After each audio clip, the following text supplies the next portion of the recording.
2 Kings chapter 4, verses 8 through 37. I'm not going to read all these verses this morning.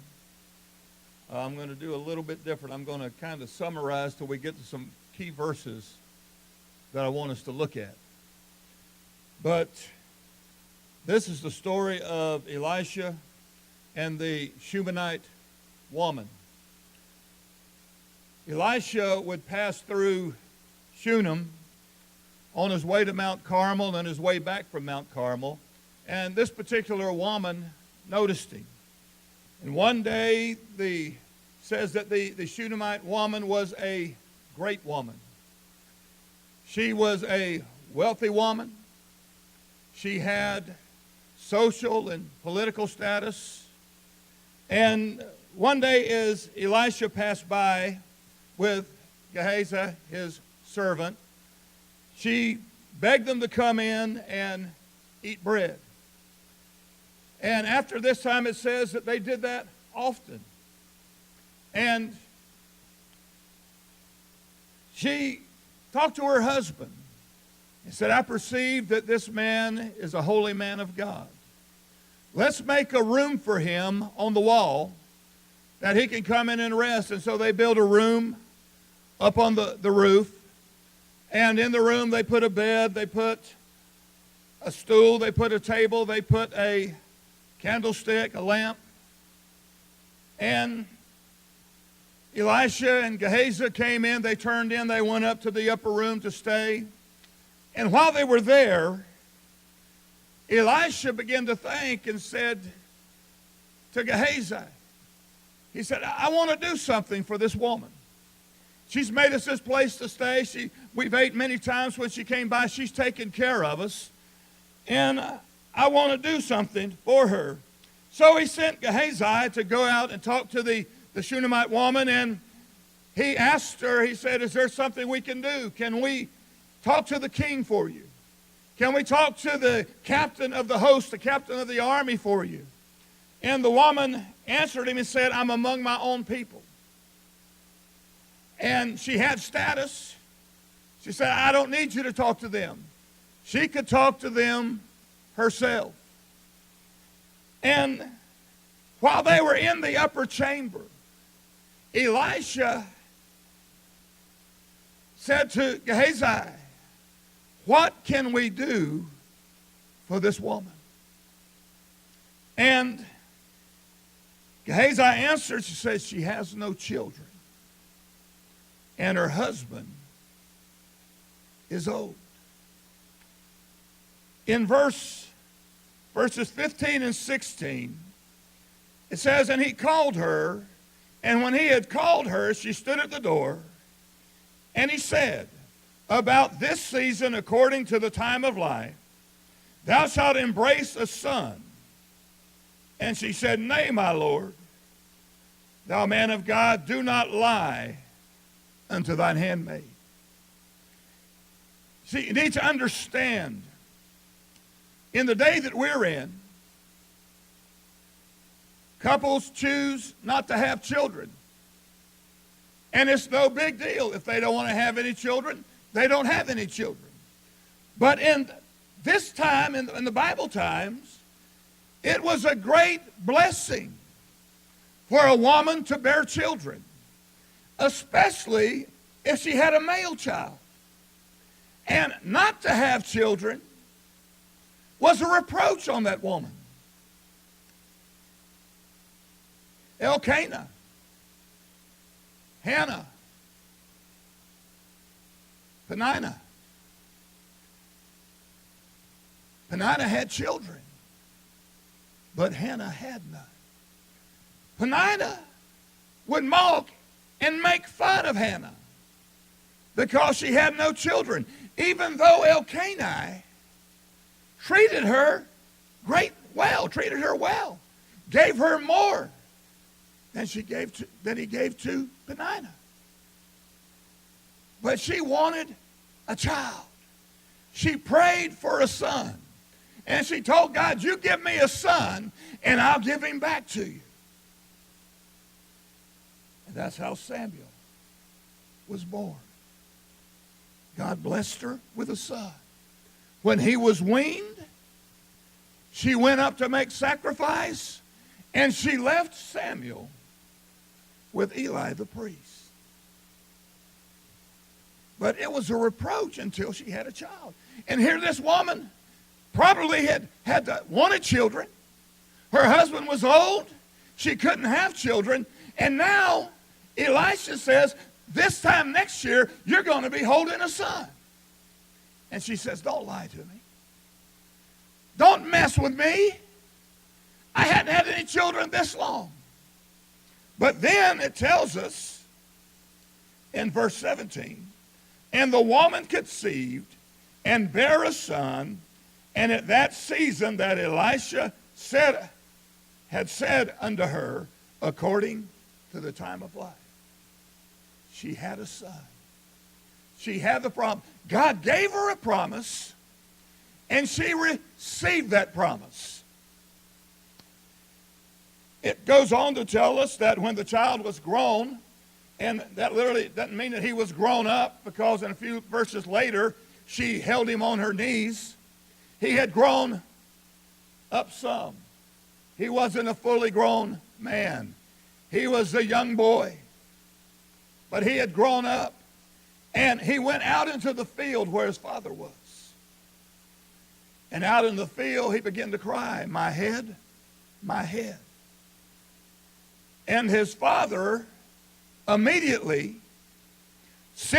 got a servant and sent his son to the mother. And it says that the Shunammite woman sat there holding her son until noon, and he died.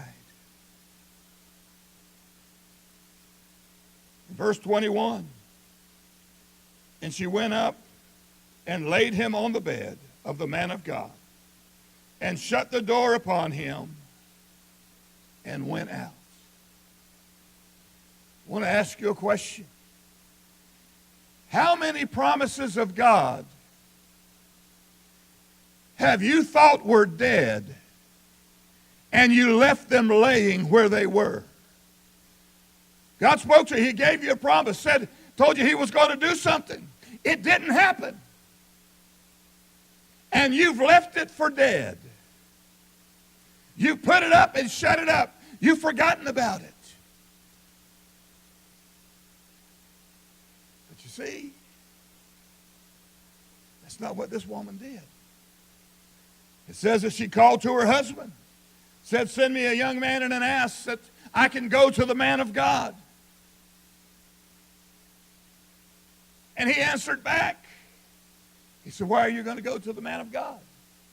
It's not a new moon. It's not a Sabbath. It's not the time to worship. But her answer, she answered back and said, it is well. It's going to be okay. It's going to be all right. They saddled the ass.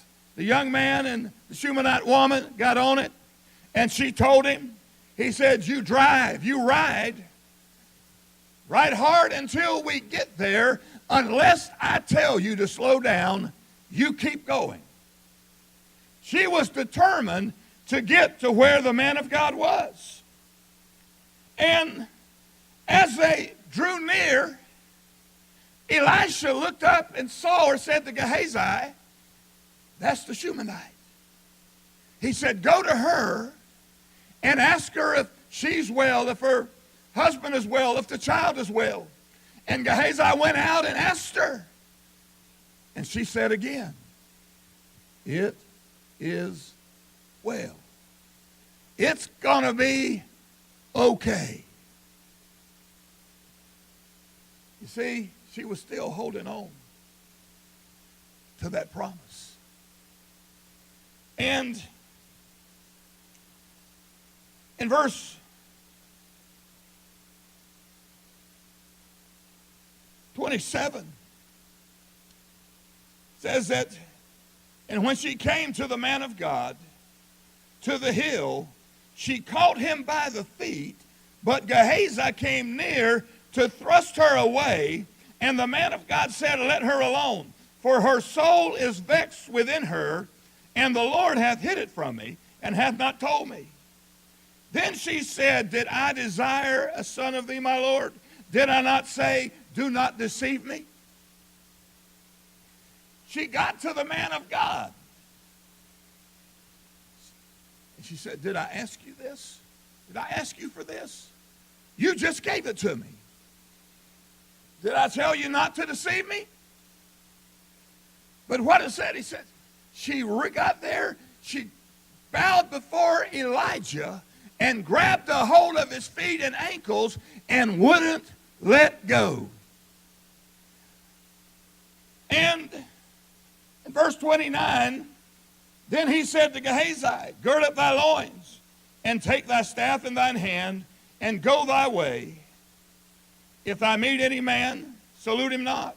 If any salute thee, answer him not again, and lay my staff upon the face of the child. And the mother of the child said, as the Lord liveth, and as thy soul liveth, I will not leave thee. And he arose and followed her. She grabbed a hold of his feet and held on. And Elijah sent Gehazi, I said, take my staff, lay it on the face of the child. And the woman said, oh, that's not good enough. Said, I'm not going to leave you. I'm going to stay right where you are. And because of that, Elisha said, or didn't say, he went with her. You see, those promises that you thought were dead, they're not really dead. What we need to do is get a hold of God and not let go. Keep praying. Keep believing. Do what the Word says. Ask, seek, knock. A lot of times we pray, we ask, but we don't go any farther. Some may even ask and seek, but they stop there. They don't go to the last step. They don't knock. I look at that. There's 3 steps, and each step gets a little bit more intense.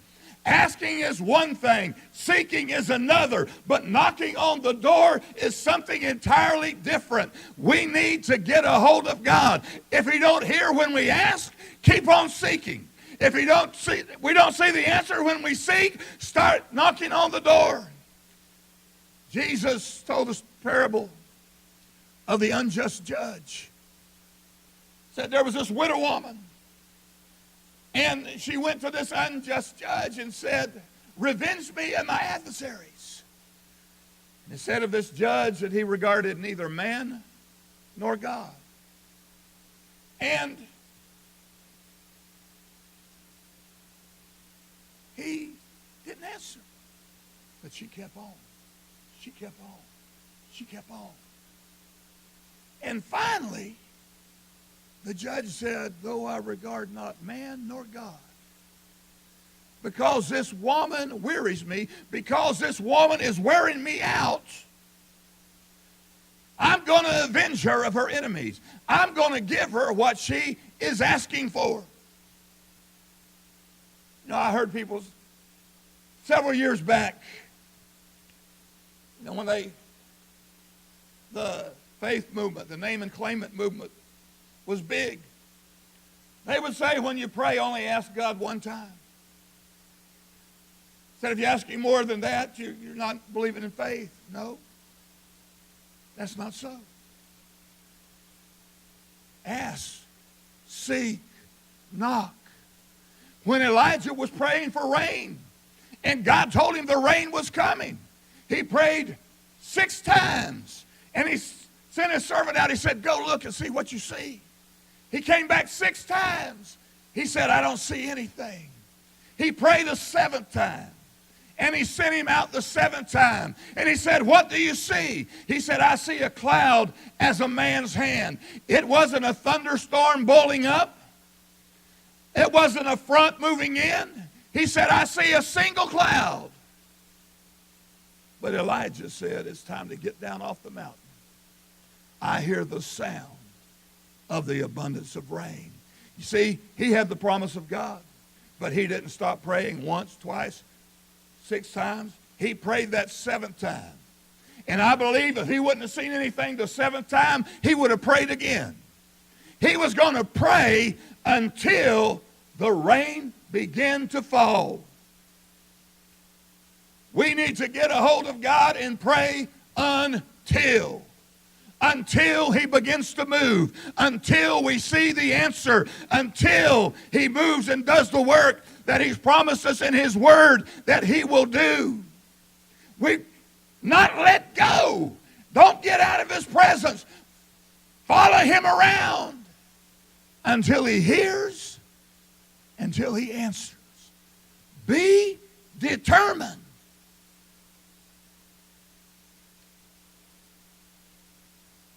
They made their journey.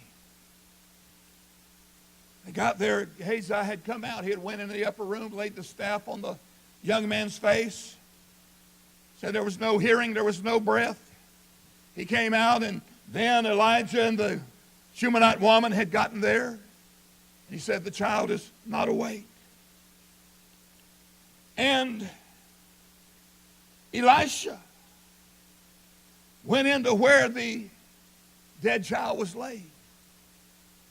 And it says that he got upon the child, his mouth to his mouth, his eyes to his eyes, his hands to his hands. And he got up, and it says that his flesh had begun to warm. He went out, he walked around a little bit. He came back in, and he did the same thing. This time, says that the child sneezed 7 times and awoke, came back from the dead. It says, and he called Gehazi, said, call the Shunammite.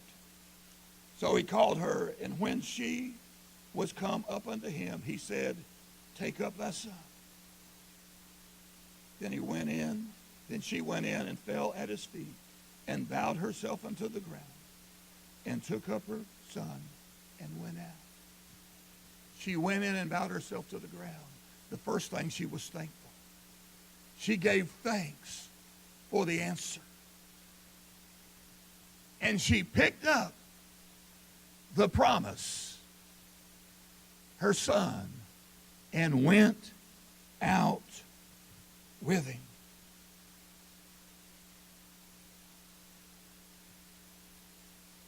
We've got to remember those promises that God has given us. And we need to get a hold of God like Jacob. When he wrestled with the angel all night long. And let me go. Daybreak was coming. Let me go. Let me go. He said, I will not let you go until you bless me. That's when Jacob had his name changed from Jacob to Israel. And Israel was blessed. But he was not going to let go until he was blessed. We need to get the breath of life back into some of those promises that we thought were dead, that we laid down, some that we've even forgotten.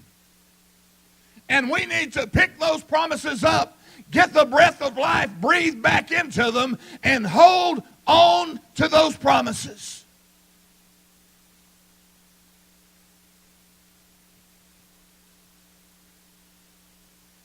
I've already preached this to myself this week. There are some things that I had just let lay.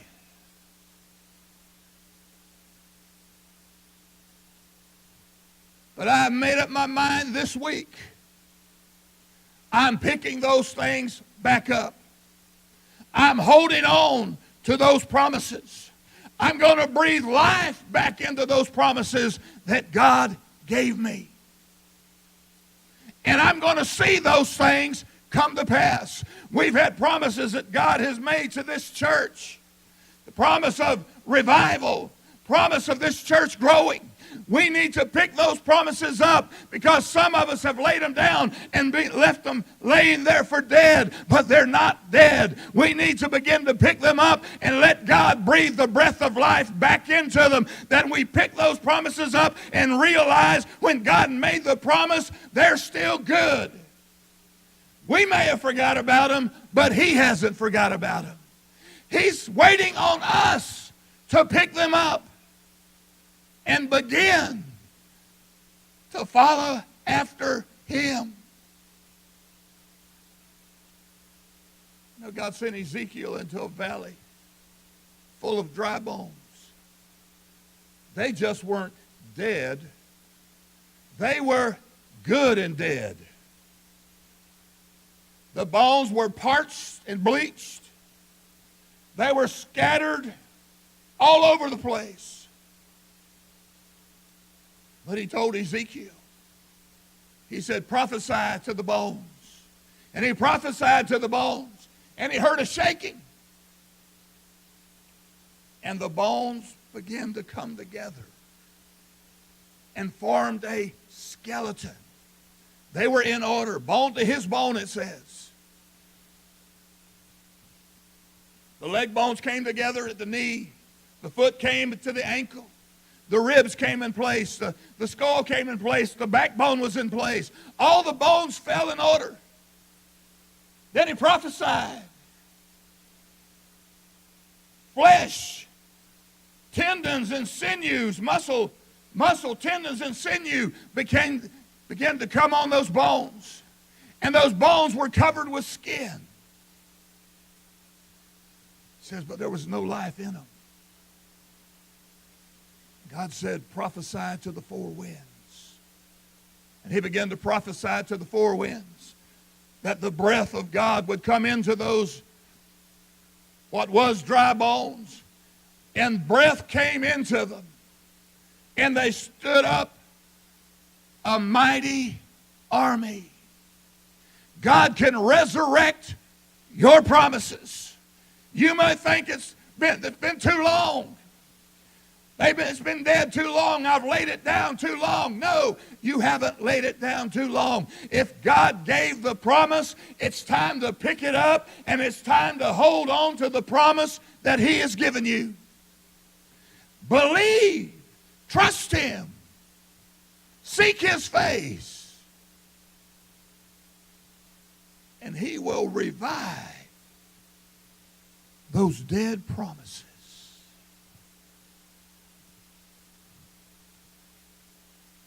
I've had things that God has promised me and shown me in the past. And they were there in the back of my mind.